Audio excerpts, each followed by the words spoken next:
நேற்றைய தினம் முதலமைச்சர் சொல்றார், வேண்டுமென்றே திட்டமிட்டு அதிமுக உறுப்பினர் எதிர்க்கட்சி தலைவர் வந்து ஒரு குழப்பத்தை வெளியிட்டு வெளியேற்றுகிறார்.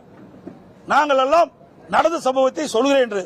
ஏற்கனவே விழுப்புரம் மாவட்டம், அதே போல செங்கல்பட்டு மாவட்டத்தில் 22 பேர் கள்ளச்சாராயம் அறிந்து இறந்தார்கள். அப்பவும் இதுதான் சொன்னார், இப்பவும் இதைத்தான் சொல்றார். பிறகு இன்னொரு சம்பவம் நடந்தாலும் இதைத்தான் சொல்லுவார். ஏதோ நாங்கள் பயந்து வெளியே போயிட்டுமா? பயந்து வெளியே போகவில்லை.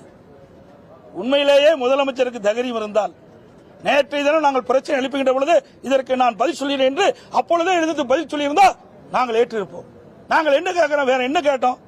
நடைபெற்ற சம்பவம் குறித்து விவாதிக்க வேண்டும், நாட்டு மக்களுக்கு உண்மை சம்பவம் தெரிய வேண்டும், உண்மை குற்றவாளியை கண்டுபிடித்து தண்டிக்க வேண்டும். இதுதான் எங்களுடைய நிலைப்பாடு. அதற்கு ஏன் தயங்குறாங்க? ஏன்னா ஆளுங்கட்சி சார்ந்தவர்கள் பல பேர் இடம்பெற்றிருப்பதாக தகவல். அதற்காக தள்ளி தள்ளி போட்டு ஏதோ சாக்கு போக்கு சொல்லி இதை மறைக்க பார்க்கிறாங்க. இது உண்மை அல்ல.